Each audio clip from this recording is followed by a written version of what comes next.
listening to TMZ Movie Crashers.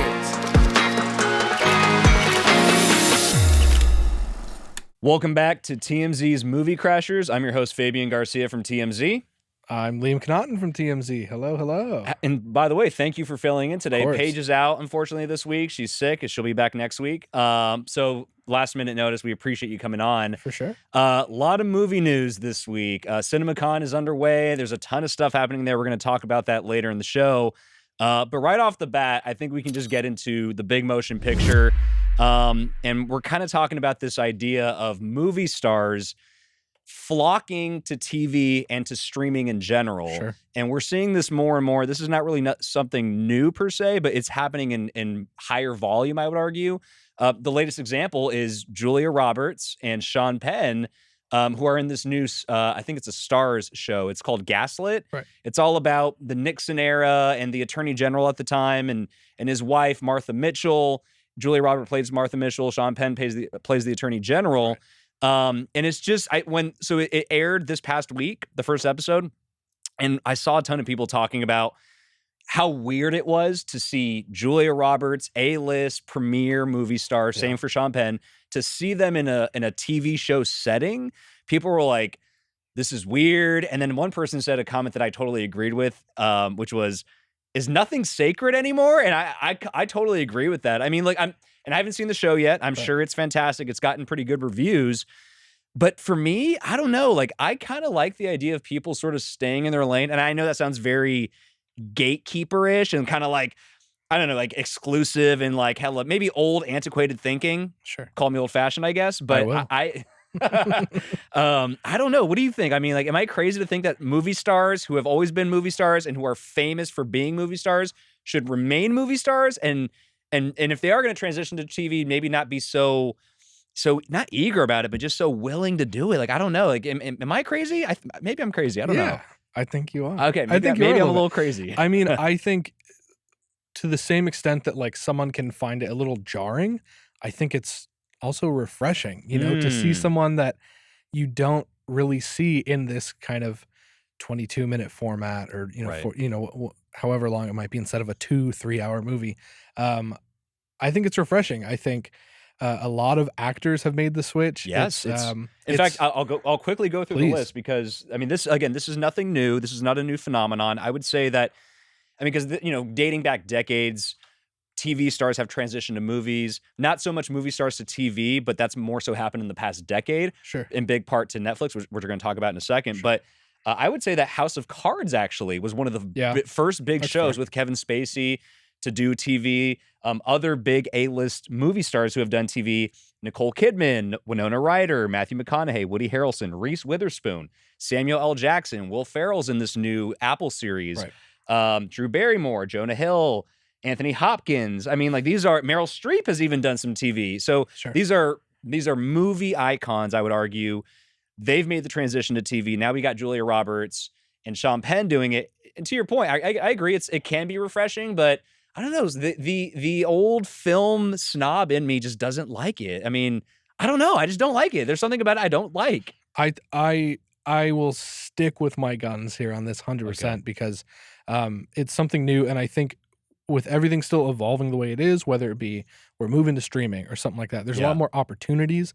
And so I definitely get, just from a finding work standpoint, at least, from a practical level, you're working on a show for 6 months versus a couple weeks, maybe a couple months of a movie. Right. And then looking, so obviously that's one standpoint from a crew, but you have to consider, like, acting is the same thing. It's longer. It's a marathon instead of a sprint. And I think they just get a lot more out of it than TV. Sure, I would with TV. I would acknowledge that as valid. And I have one other thought on this, but before we do, let's actually listen to Julia Roberts. She kind of reflected on this and why she wanted to join Gaslit. We have the sound for that. She spoke to SiriusXM. Let's hear what she had to say. I love a good juicy ensemble, and I felt like there's so many great stories inside this particular show. And so I really loved that idea of it. And they're stars, and they're making 6-8 episode series out of it. And it's refreshing. Not only is it a way for them to expand their story through TV, but it brings all these stars to a TV format. Still on streaming, of course, but You're seeing people like Ethan Hawke right now and Oscar Isaac, who are killing it, by the way. They are. Just watch episode 5. No spoilers. Moon Knight, right? Moon Knight is killing it right now. Performances are insane. And it's great that instead of seeing a 2-hour story about these two actors and everything, you are seeing 6 long episodes, and it's giving them a chance to develop and really show their craft as actors. Right. Sure. And, you're right. Like TV shows these days do allow for that. Sure. And I think that's kind of the appeal maybe for some of these big movie star actors. By the way, we should acknowledge it doesn't always work for movie stars who want to do TV. Recently, Viola Davis was kind of in the news this past week and past couple weeks, actually, for her Michelle Obama portrayal on The First Lady, which is a new show on Showtime. She's been kind of getting panned for her portrayal, et cetera, et cetera. We're not going to talk too much about that. Right. Viola Davis is a movie star, right? In my opinion, she's a movie star in my mind. Of course, she's been in shows, but yeah, I would How to Get consider Away with her Murder as a movie star. I consider her a movie star too, because I would argue she's been in more movies and is maybe perhaps a little more. She has an Oscar, for God's sake. Sure. You know what I mean? So, and I know How to Get Away with Murder is like a big claim to fame she has, but I would say she's more of a movie star. And in that particular case, she kind of did a TV thing this time, and it didn't really work out, at least from what the critics are saying. It didn't seem to work out. So you got to pick and choose. Pick your battles, I guess. For sure. Back to your point about streaming, this is a great segue to talk about Netflix. And they are collapsing in on themselves a little bit. They last week, there was reports that the company came out and announced to their shareholders, we lost 200,000 net subscribers this first quarter. And it's looking worse on the horizon. They're saying we're going to lose another 2 million subscribers next quarter or whatever it may be. And as a result of that, the stock price plunged. And now people are kind of like, first of all, people are shareholders themselves are very worried. What does this mean for Netflix long term? But also, a lot of people are coming out of the woodwork, in my opinion, rightly so, and kind of shitting on Netflix. Because Netflix is, a lot of people don't like them for a lot of reasons. People in the movie industry say that they have kind of been killing the traditional movie model, theaters, et cetera. They don't like to play by the same rules. They don't put their movies out in a theatrical window or anything like that. Yeah. And now a lot of people are kind of smirking, seeing that Netflix seems to be kind of struggling. Yeah. And password sharing is a big thing they say they're going to start cracking down on. We'll see. I don't pay for Netflix. I know that for a fact. They can't stop me from using my mom's account. No, they can't. Unless they're gonna. Unless they're gonna riot. track me down and be like, "You're in LA. Your family's in Sacramento now." Yeah. I'm like, well, I guess I'm gone then. But I'm moving. The problem with Netflix, real quick, is first of all, everyone knows they spend money out the nose. Yeah. They have deep pockets, obviously, but they overpay for stuff. Like some of their most expensive movies. I looked this up on a list, and they were saying that their most expensive movies range on the low end from like 90 million and on the high end to 200 million. And that would include the new movie that's coming out, The Gray Man, with Ryan Gosling, Chris Evans are going to be in that. But what was the other one that just came out that was also 200 million? Was it Red Notice? I think it was. Red Notice is one of their most expensive films they've made. Jeez. $200 million, which, look, there's a lot of theater movies that cost that much, like Marvel movies might cost that much. But the problem with Netflix is that they seem to be pumping out more, and we were just talking about this. They announced they're going to be releasing movie every week, once a week. That was back in February. They're like, we have, and it looks like they have a lineup set, right? But now they're probably looking like, oh my god, look how much money we just spent. That's what I'm saying. So movie. they're ambitious. They're getting ahead of themselves, and I think they're in over their heads with their ambition and the fact that they're trying to release a movie a week. And I'm not saying every movie they put out is in that high budget range, but it's expensive. These movies are not cheap. And plus, their TV shows are way more expensive. I saw a report saying that the new season of Stranger Things, which is coming out this year, it cost them like $30 million an episode. Jeez. That's wild. Wow. That's crazy. Yeah. So Netflix is overspending. They got to reel that in. But I'm sort of happy to kind of see that they got kicked in the teeth a little bit, frankly. Like I don't know. I have a very mixed relationship with Netflix myself. I definitely haven't been going on my Netflix account as much as I used to. Right. Especially since so much options. Well, especially since The Office was taken off. Oh yeah, for sure. That was like my go-to. But yeah, I've never been a fan of the options. I haven't been a fan of like the reality shows in a while. Right. It's a lot of garbage on Netflix, isn't it? It's a lot of empty calories. That's kind of my feeling. To each their own. There's going to be people that love what you or myself might consider garbage, right. Of course. But you're right. Don't forget they kind of started this whole streaming war thing. When they moved from DVDs hey, let's you can go on a website and just watch these it. movies. Yeah. So it's kind of interesting that they are obviously not one of the firsts to start to decline, but it's interesting that they are seemingly like panicking about all this as much as They are. because they kickstarted this whole thing and now they're dropping. They did. In fact, I think we actually have some sound of CEO Reed Hastings talking about this on the earnings call. Let's hear what he had to say. You know, with all of the account sharing, which we've always had, that's not a new thing. But when you add that up together, we're getting pretty high market penetration. And that combined with the competition is really, you know, what we think is driving the lower acquisition and lower growth. So there he is, just admitting that, you know, there's more competition than ever now, and there is. The password sharing is a problem, but I also just think that they are just blatantly, and I would argue grossly, overspending on a lot of these budgets. And if I was a shareholder, especially if I was a big shot shareholder, I'd be furious and be like, you guys need to rein this in. Like, this is absurd. You can't be bleeding money like this. Right. And now you're losing subscribers too. Because it's like, even their subscriber model, because I think they're also talking about introducing like an ad system, like if you introducing ads to their platform, which is a huge new thing. They've always been, you know, anemic to doing that. Yeah. And if I was a shareholder, I'd be quite upset with them at this point. Yeah. So we will see what comes of that. Yeah. But with that, I think we can transition to our next segment, which is Casting the Light, and that's kind of where we talk about casting news, first look, and that we're going to be focusing on the first look aspect of it for this segment. So CinemaCon is going on, and tons of stuff is happening. Yep. Avatar 2 just got a trailer just got played. Apparently, it's amazing. Yeah. Don't Worry, Darling, which is the Harry Styles, Olivia Wilde movie. Yep. The trailer for that dropped. Michael Keaton was teased in the new trailer for The Flash. So there's a lot of stuff going on at the convention in Vegas. But a couple of the things that stood out to me was, one, the Barbie movie finally has an image. Yes. We have Margot Robbie.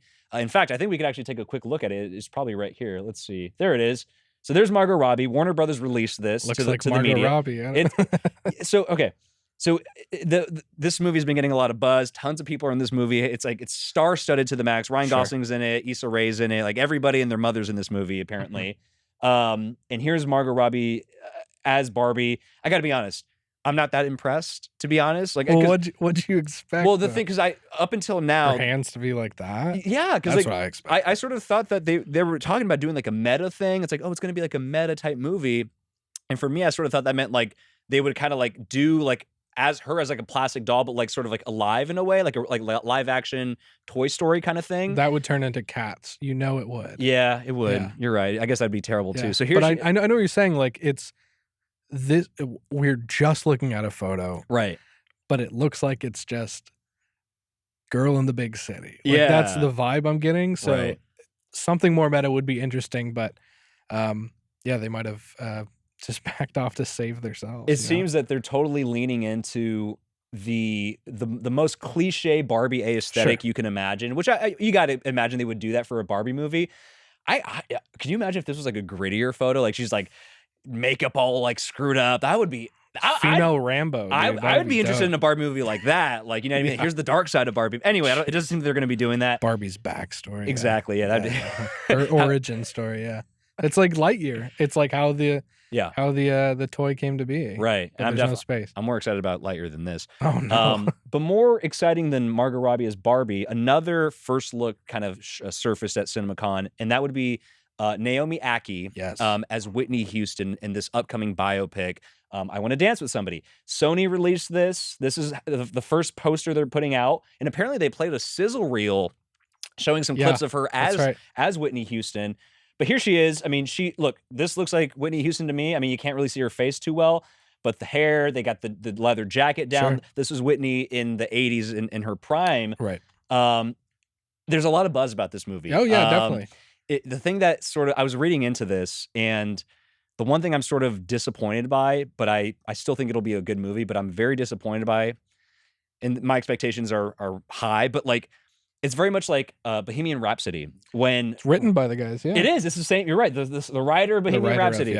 So Rami Malek portrayed Freddie Mercury, won an Oscar for that role, but he was by and large lip syncing throughout the entire movie. He wasn't really belting out the songs that Freddie Mercury. They just played Freddie Mercury's voice and whatever. And they're going to be doing the same thing for this Whitney Houston movie. And when I read that, I was like, God damn it. Like, that's not as magical to me. That's not as impressive to me. And look, we should actually have some sound of Naomi talking about this, and maybe that will kind of sort of put a damper on like my poo-pooing or whatever. Sure. But she talks about this in the fact that the movie's apparently going to focus more so on the behind the scenes life of Whitney Houston. Like, you'll see the big moments, her at the Super Bowl doing the national anthem, etc. Yeah. But Naomi was hired to do the acting part, to actually show you what the things that Whitney was going through, not so much the singing. She was talking to, it's a drama school out in London that she's an alum of, and they did a Zoom interview with her a couple months ago. Let's actually hear what she had to say. Yeah. A part of me was leaning initially into this kind of like diva kind of thing. And then I was like, wait, if they wanted that type of performance, they wouldn't have hired me, because that's just not what I do. I found myself being magnetized more towards showing her inner world on screen. So there she is, basically just saying that it's not going to be so much me being the diva, the iconic diva that Whitney Houston is. It's more so the other side of Whitney Houston that you might not see. And if I listened to this interview she did, and she basically goes on to explain that she used a lot of her own imagination. She felt like, at first, she felt like, I have to be perfect. But then she's like, no, like, this is sort of my interpretation, and that's fine. It's gotten a lot of buzz, but like, I love Whitney Houston. Like, she's such an iconic figure. I know this movie's going to do well. If she does well, I imagine she'll get some Oscar buzz too. 100%. But going back to the lip singing thing, I mean, I don't know. Like, I know it's hard to find an actress who can sing like Whitney Houston. Nobody can sing like Whitney Houston. Nobody. Yeah. But like, you can at least try to find a singer. Like, they did that with Aretha.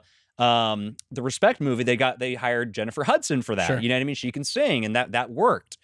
I don't know. They're not even making an effort in this. They're not even doing that. They're just going straight to lip syncing. Like, don't worry about it. But you know that if the trailer comes out and she sings her first song and she doesn't sound enough like Whitney Houston, You're right. you know what everyone's gonna say. She would get killed. Recast. She doesn't sound like her. Right. So I think this is. It very much is the same way in Bohemian Rhapsody, in that you're seeing the behind the scenes, obviously leading up to his last final concert. But I don't know. I think the music already speaks for itself. And what's interesting about this is how she got to be where she is and perform where she performed. Right. So I think that's where the acting really comes into play. I think it's fine that she's not singing. Okay. It would be one thing if she had a great voice and she also sounded like her. Of course, you're going to have her sing. Sure. But if she doesn't it's an impossible task. You know what I mean? Oh, 100%. Yeah. And it was the same with Rami Malek playing Freddie Mercury. Like, that's so difficult to match without people coming after you, because it's so iconic. And so same with Whitney Houston. If you're not going to match it, you might don't as well even try. Don't even try to like fight uphill for this, That's true. I get it. In any case, I'm super excited about this when I heard about this, and the poster looks great. Yeah. Super stoked to see that. And with that, I think we can just transition again. We're going to move on to our next segment, the Hollywood Hoedowns, where we talk about breakout stories throughout the week. And there's a couple we're going to get to. First, and I think this is a big one. This is a long time coming. This deserves a discussion. Chris Pratt. Why do people hate Chris Pratt? And the reason we're talking about this now is because a few days ago, somebody posted this like viral Twitter sort of like comparison, and they put up Chris Pratt and who's the guy from The Conjuring? I forget his name, the actor's name. Couldn't tell you. This guy. What's this guy's name? Yeah, that guy. That guy. I feel sound off in the comments. Yeah, sound off in the comments. Guy. The guy, the husband in The Conjuring. Forgive me, I forget his name.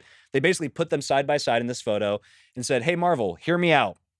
Why not recast Chris Pratt with this guy?" As this guy. And this is obviously in the wake of the Thor trailer coming out, and Chris Pratt's in that as Star-Lord, etc. Yep. So he's obviously going to continue in that role and with Marvel.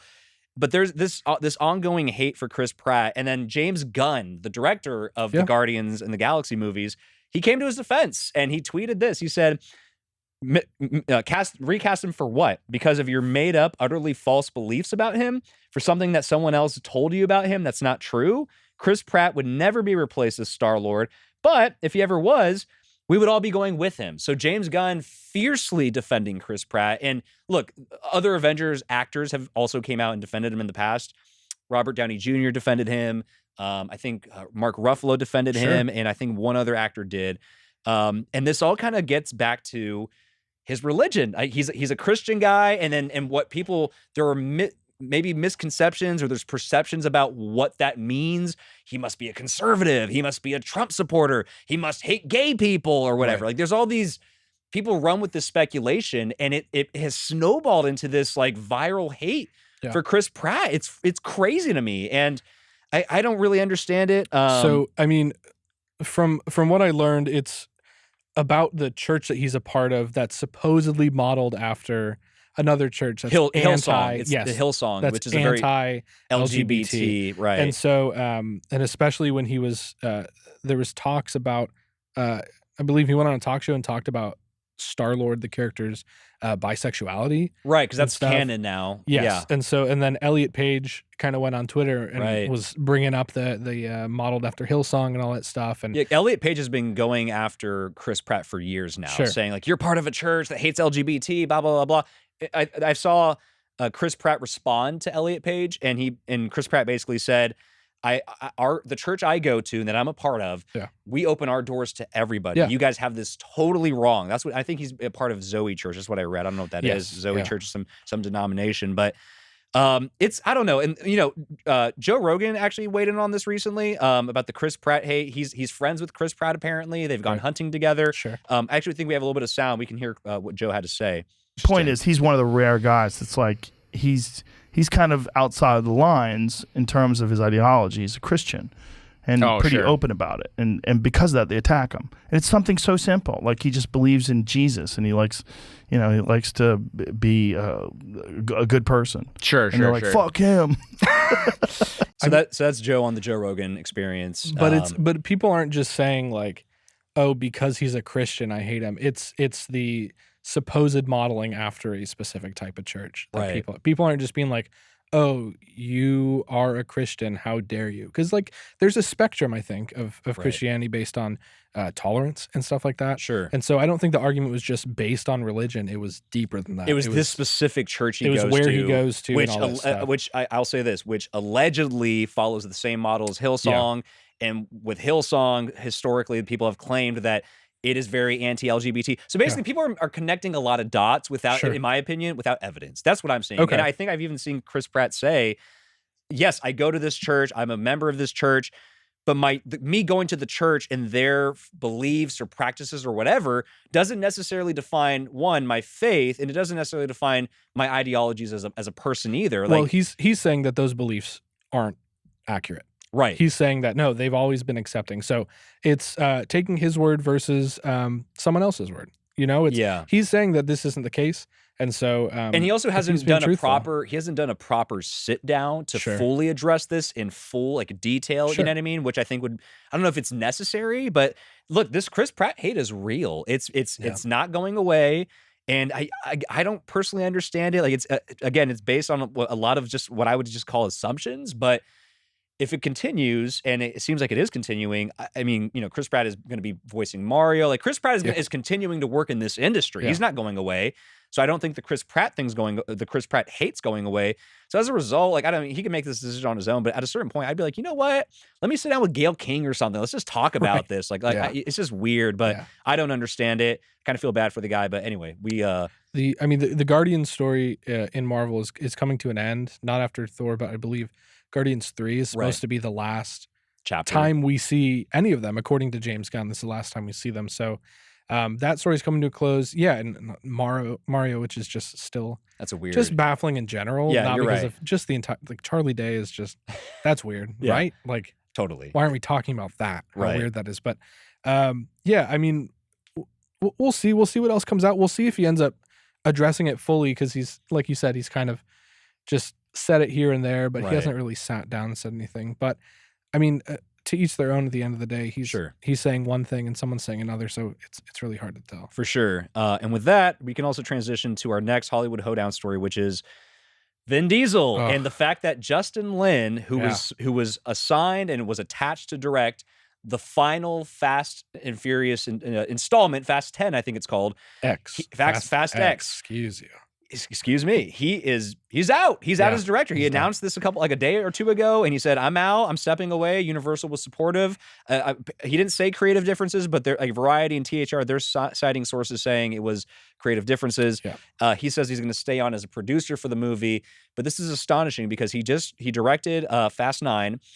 He also directed Fast 5, I believe, which is a huge hit. So he's been a part of the franchise for a while. He's been deeply attached to this franchise, and now in the final stretch, he's saying he's out. Now, I know you have some thoughts on why you think this might be. Give me your thoughts, because like it kind of came out of nowhere for me, and I was like, what is this all about? Creative differences. Is it Vin Diesel? Is Vin Diesel the problem? Like, is that what's going on here? I think it's Vin Diesel, guys. Vin Diesel is his own breed of human. Yes, he is, and he's quite the character.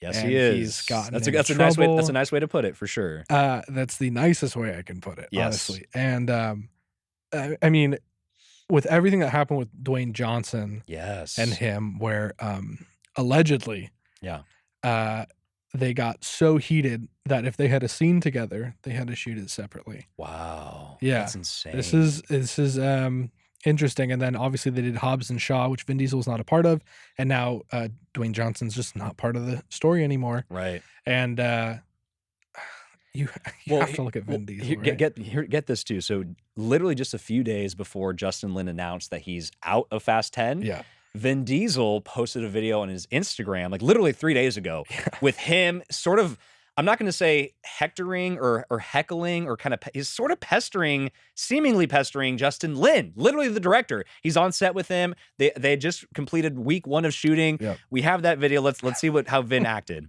What do you think, Justin? Week 1. Just finished week 1. How does it feel? Feels like the beginning of an epic ending. Is it fair to say that this will be the best one? In my heart, yes.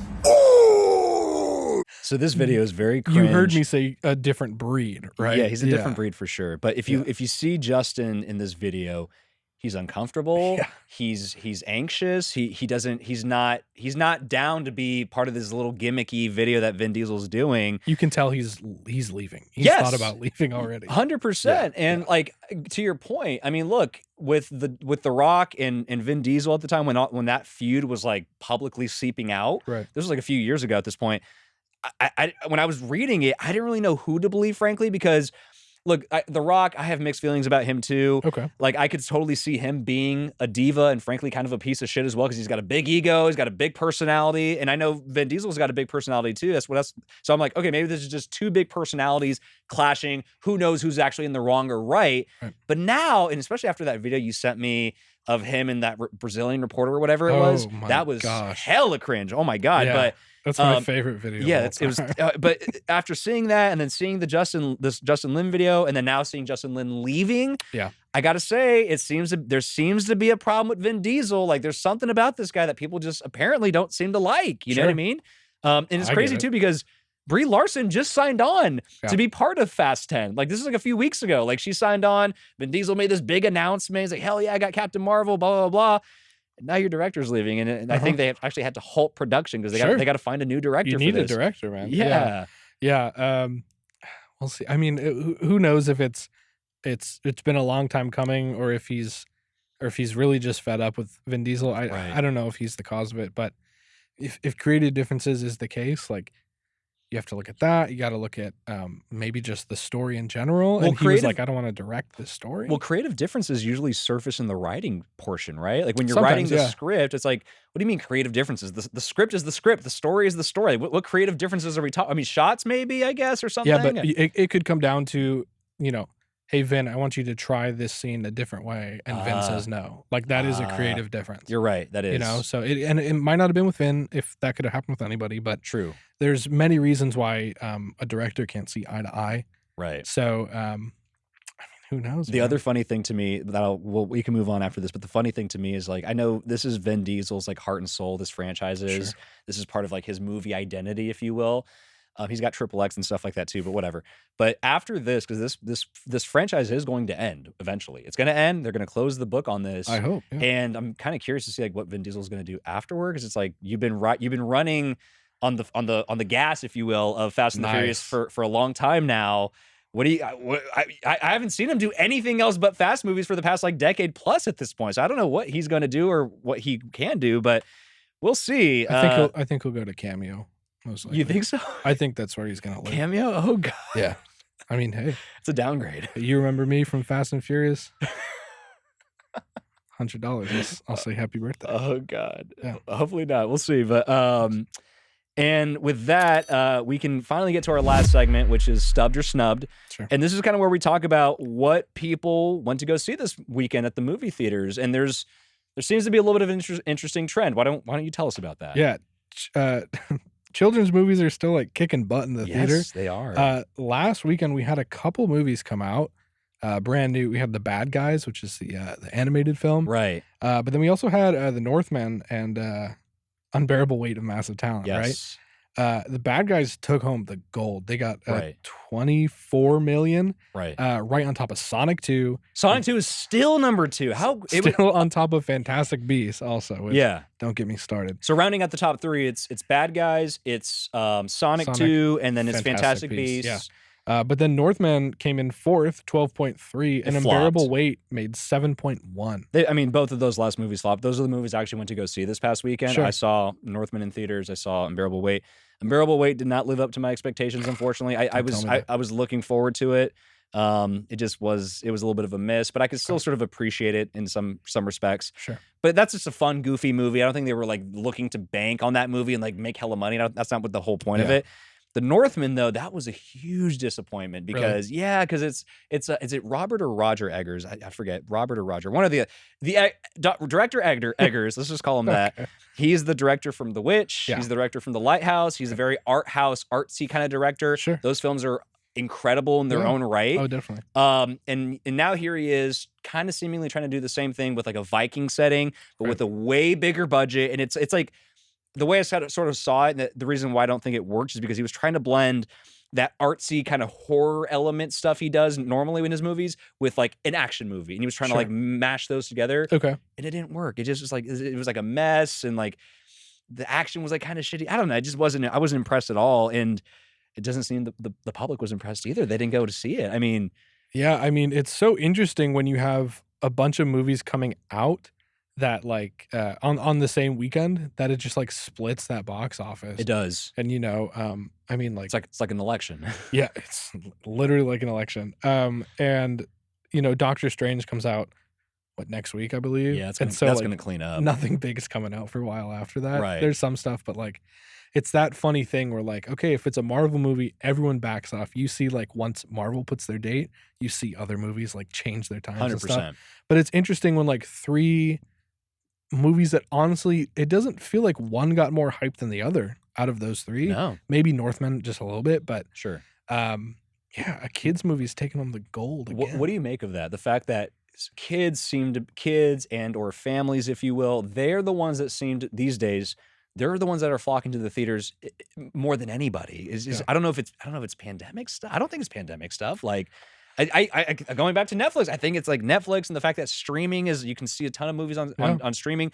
Batman just dropped on HBO Max, and apparently that's performed super well, like almost comparably to how it did in theaters, and it killed in theaters. Yeah. So I don't know, people. I think the fact that you can access more movies now streaming wise is sort of like playing out in the theaters, and the fact that people aren't going to the box office. I think parents with kids, they want to get out of the house. They want to shut their kids up for a couple hours. That's my thinking. If I had a kid, I'd want them to shut the hell up for a couple hours. Let's go see Sonic, whatever. I'll check out, whatever. But I don't know. It just seems like it's sad to me that movie theaters and movie going experiences are now centered around kids. And like that seems, at least for now, what we're seeing, that seems to be what drives people to the movie theaters. And it's unfortunate because back in the old days, a good old-fashioned adult drama that was rated R could get some asses and some seats, and that doesn't seem to be the case anymore. Yeah, I mean, it's the same reason why a lot of studios try to keep their movies at PG-13 if it's wider audience. Yeah, exactly. You can get a lot more people in, and I don't know. I mean, it's the same thing with Sonic in the fact that like it seemed, while a kids movie, that like all ages can appreciate it, you know, because you have the retro crowd and all that stuff too. True. And I was told that the Bad Guys kind of appeals to all audiences in terms of humor. Jim Carrey? No, you're talking Sonic? Yeah, sorry. Sorry, I was talking about the Bad Guys. Oh, my bad. I'm tripping. All right. Jim Carrey, man. Yeah, he I take it back. The Bad Guys is just like humor on all levels from what I was told. Like a Shrek type of thing or something? Yeah. Okay. Like a Shrek in a big way. But it wasn't marketed that way. You know, like Shrek, you can kind of tell from a trailer or something like that. Right. It's got some adult I got humor. that joke. Right, yeah. right. But this just looked like a normal kids movie. And I think people were pleasantly surprised when they took their kids and were like, oh, I can that's enjoy a this funny too. joke. Yeah, right, exactly. Right. So, I mean, anything that's kind of appealing to all, but it seems like if kids can go see it, it's just like knocking it out of the park. Right It now. is, yeah, for sure. So I guess maybe that's a cue for movie studios. Try to make movies that can appeal to the not the lowest common denominator, but just the widest audience you can maybe reach. So I guess. But would you go see like a big movie if it was rated PG? No. Yeah, exactly. I'm not into kid shit, unfortunately. I mean, like Marvel, I'll go see some more. I'm gonna go see Doctor Strange because that's a big deal, and I'm actually kind of I'm not gonna call myself like a comic book nerd, but like ish. Like I'm kind of on the outskirts, kind of like curious, and I'll dabble in. I like DC a little more than Marvel. I know you're on the opposite end of that. That is ridiculous. I'm sorry. I like DC, and their heroes are better. But anyway, we'll talk about that another time. No, I don't think we will. I don't think so. And with that, I think we can wrap it up. Cool. Great episode, dude. Thanks for coming on and helping us out. Me. Yeah, of course. Stream us on Apple, Spotify, iHeart. We're on the website. We're on TMZ.com. We're on YouTube. Check us out, and we will catch you guys next time. Thanks for listening to us.